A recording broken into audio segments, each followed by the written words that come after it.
नमस्कार. आपण आलो आहोत अश्वमेध करिअर अकॅडमी नाशिक येथे. पोलीस भरती करणाऱ्या विद्यार्थ्यांच्या चर्चेतील नाव म्हणजेच अश्वमेध करिअर अकॅडमी. अश्वमेध करिअर अकॅडमी येत्या 23 डिसेंबरला 9वा वर्धापन दिन साजरा करीत आहे.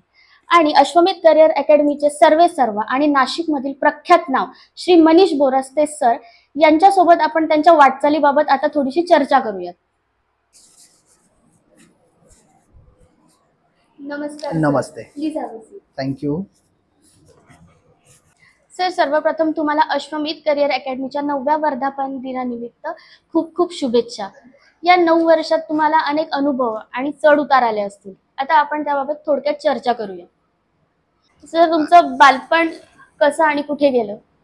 सर्वप्रथम मी थोडक्यात सांगू इच्छितो की 23 डिसेंबर 2015ला आम्ही एक छोटंसं रोपटं लावलं होतं अश्वमेध नावाचं. आता नक्कीच 9 वर्षामध्ये मी अगदी वटवृक्ष तर म्हणणार नाही त्याला, परंतु नक्कीच मोठ्या झाडामध्ये आज याचं रूपांतर झालंय.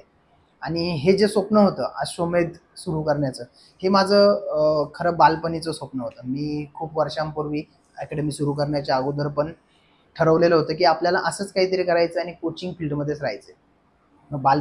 बालपणी असताना शालेय शिक्षणामध्ये असल्यापासून स्पोर्ट्समध्ये जरा इंटरेस्ट जास्त होता अभ्यासापेक्षा. स्पोर्ट्समध्ये खूप जास्त ॲक्टिव्ह होतो. बराच वेळ आमचा ग्राउंडवर जायचा आणि शालेय जीवनापासून स्पोर्ट्सकडे आवड असल्यामुळे म्हणजे काय झालं की एक आपण म्हणतो ना की आपलं जे पॅशन आहे ते प्रोफेशनमध्ये बदलणं गरजेचं आहे. मग आम्ही काय केलं किंवा मी काय केलं पर्सनली, माझं जे पॅशन होतं स्पोर्ट्समध्ये किंवा ग्राउंडवर राहणं तेच मी प्रोफेशनमध्ये कन्वर्ट केलं. मग जेव्हा आपलं पॅशन प्रोफेशनमध्ये कन्वर्ट होतं तर आपण त्या प्रोफेशनमध्ये अगदी सॅटिस्फाईड होऊन काम करतो आणि खूप समाधान वाटतं ते काम करण्याबाबत. म्हणून ही जी संकल्पना होती कुठेतरी अगोदरच रुजलेली होती बालमनावरतीच, आणि तेव्हा त्याचंच रूपांतर आता हे अश्वमेधमध्ये करून आम्ही आजचं जे काम तुम्हाला सर्वांना दिसतंय ते काम आता करतोय. आणि याच कॉलेजच्या आठवणी सुद्धा आहेत का? बऱ्याच आहेत. शालेय जीवनातल्या आठवणी आहेत किंवा कॉलेजमध्ये असताना पण आहेत.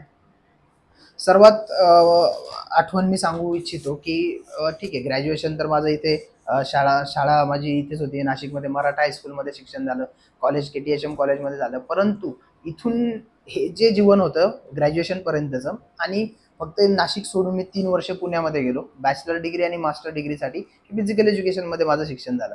मग नाशिकमध्ये असताना किंवा घरी असताना तेवढं शिकायला नाही मिळालं किंवा बाहेरचे अनुभव आले नाही. परंतु पुण्यात गेल्यानंतर बरेच बाहेरचे लोक भेटले, वेगवेगळे अनुभव आले, वेगवेगळ्या गोष्टी शिकायला मिळाल्या. आणि सर्वात महत्त्वाचं जे हॉस्टेलचं जीवन होतं ना ते खूप छान होतं. आणि त्या अगदी एक दिवसाला अडचणी तर खूपच होत्या, पण प्रत्येक अडचणीला आम्ही एक एन्जॉय बनून समजून घेतलं आणि मजा करत राहिलो. आणि तेच शिक्षण कधी पार झालं किंवा 3 वर्ष कसे पटकन निघून गेले ते कळालंही नाही. सुरुवातीच्या काळात तुमच्या समोर काय आव्हाने होती आणि कोणती गोष्ट तुमच्यासाठी टर्निंग पॉइंट ठरली? अडथळे तुम्ही कुठल्याही क्षेत्रात जा, अडथळे तुम्हाला असतातच असतात. तुम्ही अगदी विद्यार्थी दशेमध्ये राहा किंवा प्रोफेशनमध्ये या, अडथळे सगळीकडेच आहे. आम्हालाही बरेच असे अडथळे आले, बऱ्याच गोष्टींचा सामना करावा लागला. बऱ्याच वेळा चुकीचे लोक भेटले, त्यांनी वेगळे अनुभव दिले, वाईट अनुभव दिले. त्यामुळे अश्वमेधच्या सुद्धा जडणघडणीमध्ये अडथळे बरेच आले. सर्वात मोठा अडथळा जर मला सांगायचा झाला तर मध्ये कोविडची जी सिच्युएशन होती, कोरोना काळामध्ये क्लासेस सर्व मुख्यतः बंद होते. त्यामुळे इथून मागे कोरोनाच्या अगोदर जी भावना होती काम करण्याची किंवा विद्यार्थ्यांप्रती, आम्ही खूप विद्यार्थ्यांना अगदी मोफत सुद्धा प्रशिक्षण दिलंय. मोफत 1 रुपया नाही भरता त्यांनी अश्वमेधमध्ये प्रशिक्षण घेतलं आणि आज चांगल्या पदावरती आज ते काम करताय सरकारी नोकऱ्यांमध्ये. परंतु कोरोनामध्ये एक अनुभव असा वाईट आला की ज्यावेळी आमचं सर्वच बंद होतं, इन्कम सोर्स काहीच नव्हता, त्यावेळी ना आपले जवळचे लोक काम आले, ना कोणी आपले विद्यार्थी होते ते काम आले. आम्ही मदत तर नक्कीच कोणाकडे मागितली नाही, परंतु कोणाला विचारावंसं वाटलं नाही. बरेच दिवस झाले, 2 वर्ष झाले क्लासेस बंद आहे, तुम्ही कसं करताय किंवा तुमचं रोजचं कसं भागवताय. मग बऱ्याच गोष्टी त्याच काळामध्ये शिकायला भेटल्या आणि वाईट अनुभव जे होते, परंतु मी आवर्जून सांगेल की त्या गोष्टींना सुद्धा आम्ही खूप पॉझिटिव्ह घेतलं आणि इथून पुढे काय वागलं पाहिजे, कसं करायला पाहिजे, त्या सगळ्या गोष्टी ह्या कोरोना काळात आम्हाला समजल्या गेल्या. आणि आम्हाला अजून एक कुतूहल आहे, अश्वमेध हे नाव कसं सुचलं आणि कशी सुरुवात झाली? अश्वमेधची पण खरी खूप मोठी हिस्ट्री आहे. अश्वमेध आता सध्या ज्या स्पर्धा होत आहेत विद्यापीठ स्तरावरच्या स्पर्धा असतात, काही महाराष्ट्रातले जेवढे काही विद्यापीठ आहेत त्यांच्या स्पर्धा होतात, त्यांना अश्वमेध क्रीडा स्पर्धा म्हणून नाव होतं पूर्वी. आता त्यांचं नाव चेंज झालंय, भव्य क्रीडा स्पर्धा असं म्हणतात. अश्वमेध नाव त्यातून काढून घेतले. मग अश्वमेध मध्ये व्हायचं काय की त्या अश्वमेध मध्ये 5च खेळ होते. कबड्डी होतं, खो खो होतं, ऍथलेटिक्स होतं, बास्केटबॉल आणि व्हॉलीबॉल, हे 5 खेळ होते. आणि आमचा जो खेळ होता तो हँडबॉल होता. हँडबॉलचा कधी त्याचा अंतर्भाव नव्हताच. मग आम्हाला खूप कुतूहल होतं की अश्वमेध, बाकीचे गेम्सचे मित्र असायचे ते सांगायचे की अश्वमेध मध्ये आम्ही ही मजा केली, अश्वमेध मध्ये आम्ही ती मजा केली. मग मला ते कुठेतरी वाटायचं की आपण का नाही, किंवा आपला खेळ का नाहीये. मग अश्वमेध का, अश्वमेध विचारा यायचे सारखं सारखं. मग अश्वमेध बद्दल थोडासा हिस्ट्री बद्दल जाणून घेण्याचा प्रयत्न केला. मग अश्वमेध पुरातन काळामध्ये किंवा महाभारत रामायण काळामधल्या काही त्याचा इतिहास आहे. जे पूर्वीचे राजे होते ते राजे, एक अश्व म्हणजे घोडा, तो घोडा आणि त्याच्यासोबत काही सैनिक परराज्यांमध्ये सोडत होते. आणि ते एक प्रकारचं आव्हान होतं की जो कोणी राजा त्याच्या राज्यात तो घोडा किंवा ते सैनिक गेल्यानंतर त्यांना एक आव्हान देईल किंवा तो पकडेल, तर त्या राजांना त्यांचं प्रभुत्व आहे किंवा ते राजपण आहे त्यांचं, ते सिद्ध करण्यासाठी त्या समोरच्या राजासाठी युद्ध करावं लागत होतं. आणि अश्वमेधचा यज्ञ सुद्धा एक त्याचा उल्लेख आहे इतिहासात. मग ह्या सगळ्या कुतूहलापोटी अश्वमेधच आपण नाव द्यायचं आपल्या अकॅडमीला असं ठरलेलं होतं. आणि अगदी काही सेकंदाचाही विचार न करता हे ठरलं गेलं आणि पहिल्याच दिवशी नाव ठरलं अश्वमेध करिअर अकॅडमी. अच्छा. आणि तुमचा ग्राउंडवरचा पहिला दिवस कसा होता? ग्राउंडवरचा पहिला दिवस, आता 2015ला आम्ही अकॅडमिक आणि फिजिकल या दोन्हींची सुरुवात केली. पण त्याही अगोदर आम्ही 2013 पासून, तसं तर मी पर्सनली कोचिंग फील्डमध्ये अगदी ग्रॅज्युएशनला किंवा फर्स्ट इयरला असल्यापासून आहे. म्हणजे 2005 आणि 6 पासून मी कोचिंग करतोय. परंतु पोलीस भरतीचं जेव्हा मी फिजिकल सुरू केलं तेव्हा पहिला दिवस मला आठवतोय की माझ्याकडे फक्त 4 मुलं होते. 4 मुलांवरती मी काम केलं आणि खूप चांगल्या म्हणजे आज गॉड ब्लेसिंग त्याला म्हणता येईल की ते 4ही लोक आज सेवेत आहेत किंवा गव्हर्नमेंट नोकरीमध्ये आहेत. पहिला दिवस माझा जो होता तो त्या 4 लोकांनी सुरुवात झालेली होती आणि ते 4चे 400 कधी होत गेले आम्हालाही समजलं नाही. आता तुमच्या या अकॅडमीमध्ये खूप लांबून विद्यार्थी येत असतील, त्यांचे प्रवास वगैरे तुम्हाला सगळे माहिती असतील, तर काही आठवणीतला एखादा विद्यार्थी आहे का की त्याचा मजेशीर किस्सा किंवा त्याची आठवण काही? आठवणीतले विद्यार्थी, जसं मी मग कोविड सिच्युएशन बद्दल बोललो, किंवा माझ्याकडे काय व्हायचं की एक अशी अश्वमेधची ओळख झाली होती की सरांकडे जा, 2 अडचणी सांगा, गरिबीचं कारण द्या आणि फुकट ऍडमिशन मिळवा, अशी अश्वमेधची मध्ये ओळख होती. मग व्हायचं काय की बरेचसे विद्यार्थी असे येत होते आणि ऍडमिशन घेत होते, सक्सेसही होऊन जात होते. परंतु आवर्जून मी एक विद्यार्थ्याचं नाव सांगेल, संकेत गायकवाड त्याचं नाव आहे. आता तो सध्या फॉरेस्ट डिपार्टमेंटमध्ये काम करतोय. मला आतापर्यंत भेटलेल्या अनेक शेकडो विद्यार्थी माझ्याकडून फ्री मध्ये शिकून गेलेले असतील आजपर्यंत, परंतु तोच एक विद्यार्थी असा आहे की ज्याने पहिला पगार झाल्यानंतर पूर्णच्या पूर्ण पगार त्याने अश्वमेधला आम्हाला डोनेट केला होता. मग तो विद्यार्थी मी माझ्या आयुष्यात कधी त्याला विसरणार नाहीये. आणि अजूनही तो नेहमी जेव्हा जेव्हा नाशिकमध्ये येतो, इथे आल्याशिवाय किंवा इथे अश्वमेधला भेट दिल्याशिवाय कधीच तो जात नाही. असे विद्यार्थी मला आहेत लक्षात. आम्ही तुमचे अनेक व्हिडिओज बघतो युट्यूबवर, तुमचा प्रवास बघतो, स्टुडंट्सची मेहनत सुद्धा बघतो. तर या पहिला यशस्वी रिझल्ट माहिती आहे का, किंवा काय सांगू शकता या पहिल्या यशस्वी रिझल्ट बद्दल? पहिला यशस्वी रिझल्ट मी त्या विद्यार्थ्याचं सुद्धा नाव सांगू शकतो. म्हणजे तो माझा विद्यार्थी होता, मित्रही होता, माझा ज्युनियर होता स्पोर्ट्समध्ये. योगेश राऊत त्याचं नाव आहे. तो आता नाशिक शहर पोलीसमध्येच कार्यरत आहे. 2013ची त्याची भरती असावी. खूप गडबडीतला किंवा स्वतःमध्येच गोंधळलेला, घरचा सपोर्ट नाही, सगळ्या बाजूने, म्हणजे एखाद्या व्यक्तीला आपण म्हणतो ना की वाईट वेळ आली तर 4ही बाजूंनी येते, अशा प्रकारातला तो विद्यार्थी होता. विद्यार्थी म्हणण्यापेक्षा माझा मित्रच होता. तर तो विद्यार्थी मला आठवतो आणि त्याची सुरुवात झाली मी अगदी पुण्यात असताना. जेव्हा मी शिकत होतो तेव्हा तो माझ्याकडे इथून नाशिकमधून पुण्यात आला होता कोचिंग घेण्यासाठी.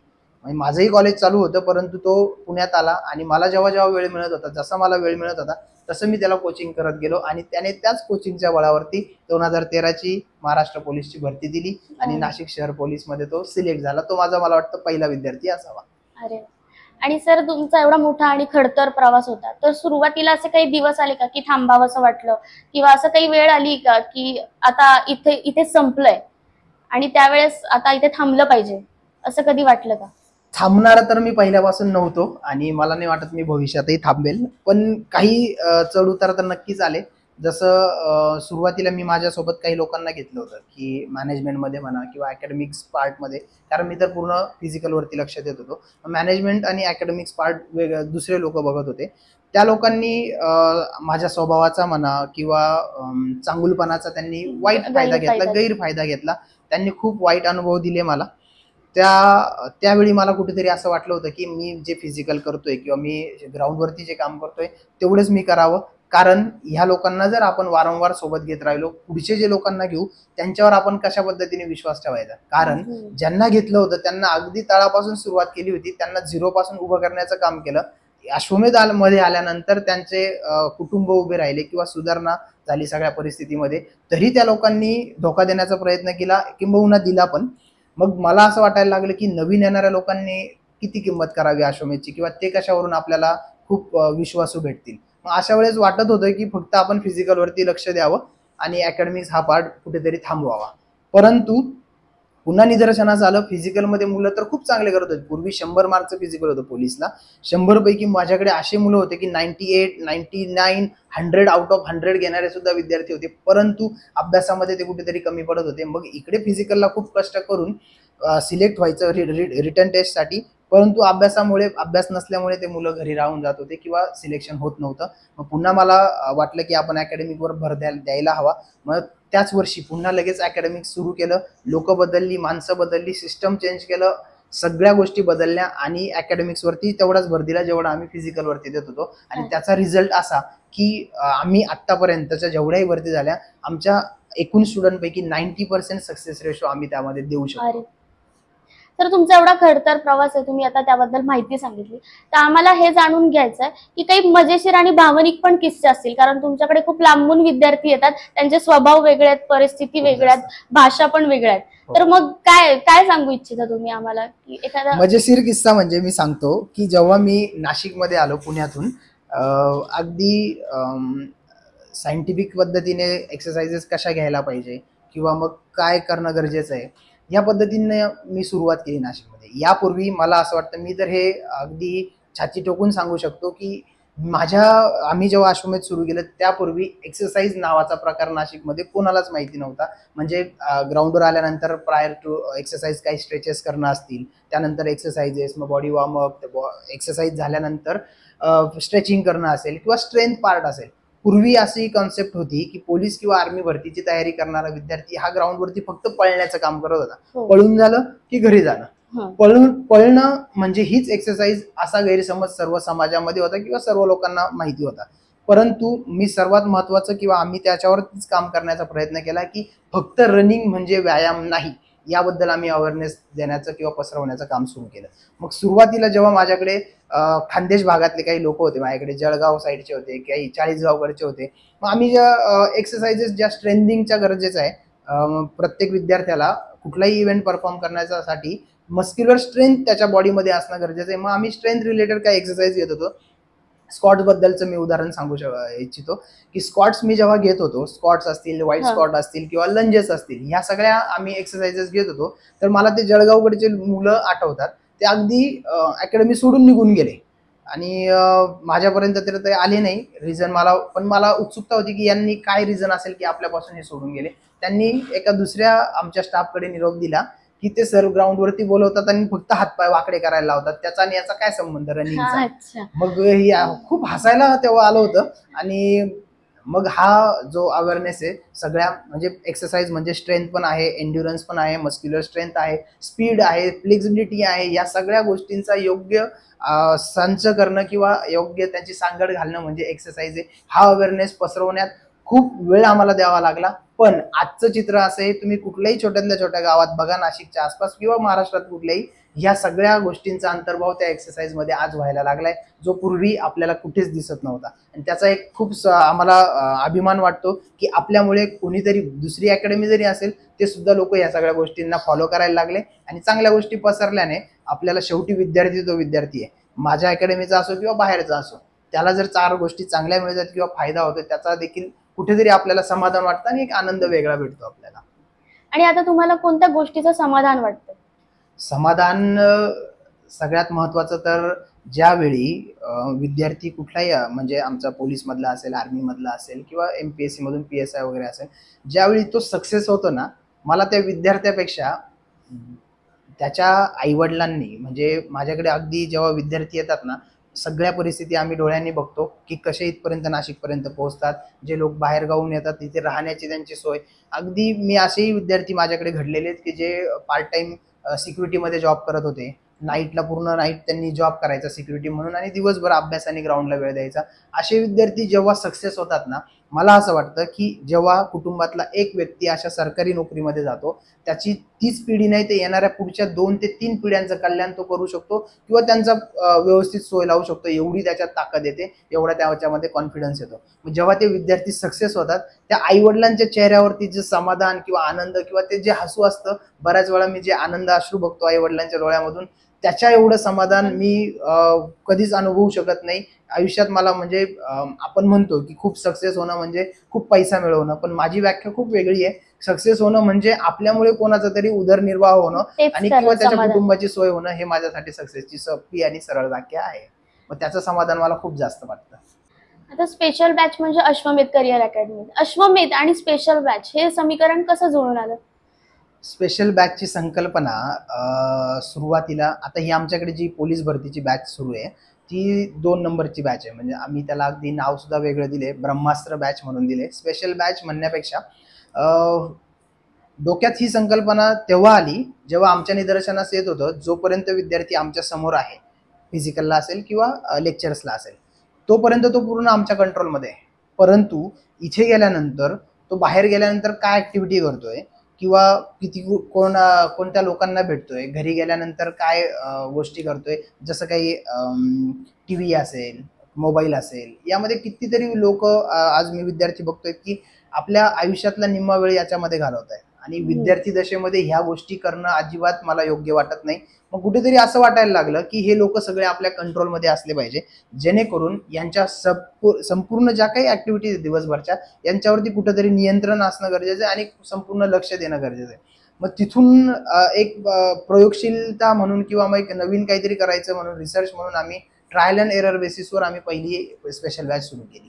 मग त्या स्पेशल बॅचमुळे त्याचा फरक असा झाला की पूर्ण वेळ आमच्याकडे विद्यार्थी असल्यामुळे आम्ही त्याच्यावरती सर्वांगीण विकासावरती आम्ही भर दिला.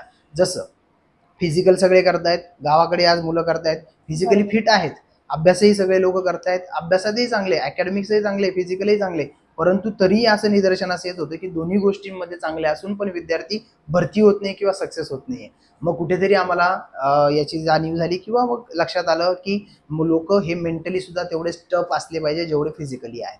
मग मेंटल स्ट्रेंथ येण्यासाठी किंवा मेंटल टफनेस येण्यासाठी आम्ही काही आध्यात्मिक किंवा रिच्युअल्स असतील, स्पिरिच्युअल ॲक्टिव्हिटीज आम्ही त्यांच्यावरती सुरू केल्या, जसं मेडिटेशन असतील, प्राणायाम असतील. ह्या गोष्टींना सुरुवातीलाच आम्हाला खूप जास्त त्याचा इफेक्ट दिसायला लागला विद्यार्थ्यांमध्ये.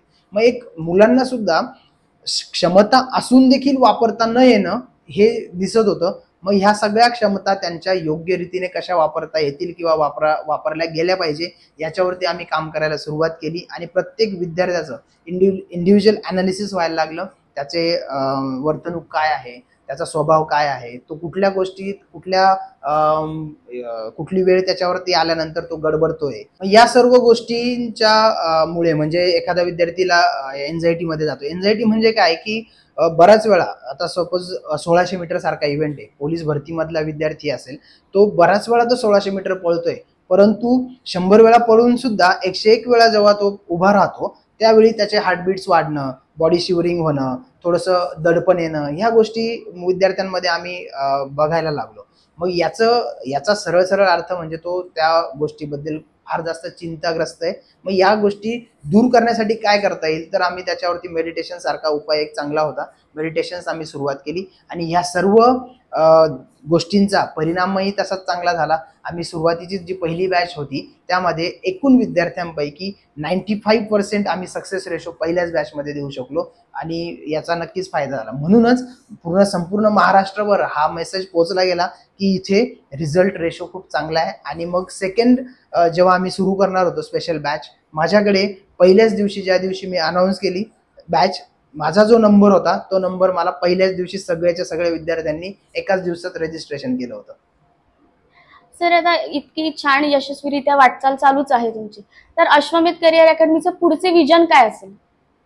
पुढचं विजन तसं तर फार मोठं आहे, मी इंटरव्ह्यू मार्फत सगळं काही लगेच एक्सप्लेन करणार नाही, पण थोडक्यात तुम्हाला सांगतो की आमचं जे पुढचं विजन आहे, मला असं वाटतं की महाराष्ट्रामध्ये जेवढेही गावं आहेत, गाव तेथे अश्वमेधचा विद्यार्थी आणि गाव तिथे अश्वमेधचा अधिकारी या संकल्पनेवर आम्ही काम करणार आहे. संपूर्ण महाराष्ट्रभर आम्हाला काम करायचंय.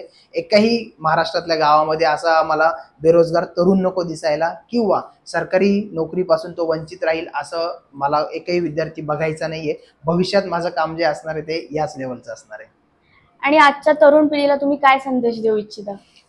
तरुण पिढीला संदेश द्यायचं जर झालंच तर मला असं वाटतं की आज जे विद्यार्थी सक्सेस होऊ शकत नाहीये, बरेच कारण आहेत त्याच्या पाठीमागे. जसं मी वारंवार सांगतो की व्यसनांच्या अधीन खूप जास्त तरुण पिढी आज चालली आहे. आपण रोज न्यूजमध्ये बघतोय, पेपरला वाचतोय. तर मला या तरुण पिढीला एकच संदेश देऊ इच्छितो मी की जेवढं होईल शक्य तेवढं व्यसनांपासून आपल्याला दूर राहता आलं पाहिजे. अगदी निर्व्यसनी बनून राहणं. पोलीस भरतीच होणं गरजेचं नाहीये, नुसतं सरकारी नोकरीमध्येच येणं गरजेचं नाही, पण समाजात एक आपण चांगला माणूस म्हणून आपल्याला कसं जगता येईल यावरती तरुण पिढीने भर द्यावा, जेणेकरून आपल्याला आपलं बघून आपल्या पुढची येणारी पिढी आपल्याला आदर्श मानावी त्यांनी पण, आणि आपण एक चांगलं जीवन जगावं. दुसरं, व्यसन म्हणजे फक्त नशा करणं किंवा अल्कोहोल घेणं, दारू पिणं, तंबाखू खाणं हेच व्यसन आज आपण बघत नाहीये. याच्या व्यतिरिक्त अजूनही व्यसनं आहेत, जसे मोबाईलचे आहेत, सोशल मीडियाचे आहेत. अगदी सोशल मीडियावरती माझ्या फोटोला कमी लाईक्स आले म्हणून सुद्धा लोक डिप्रेशन मध्ये गेलेले मी स्वतः बघितले.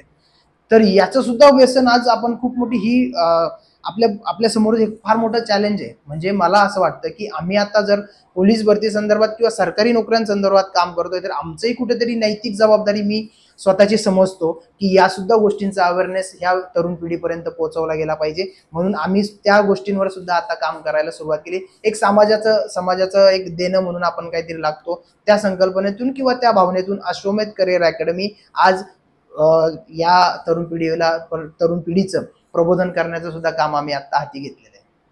खूप खूप धन्यवाद सर, तुम्ही आम्हाला हे वेळ दिल्याबद्दल. आणि बेसिकली मला खूप छान वाटलं तुमच्याशी गप्पा मारून. तसंच संपूर्ण महाराष्ट्रातील काही विद्यार्थी जरी पोलीस भरतीसाठी प्रेरित झाले हा व्हिडिओ बघून, तरी आपल्या या व्हिडिओचं ध्येय साध्य झालं असं आपण समजूया. नक्कीच. खूप खूप धन्यवाद. थँक्यू.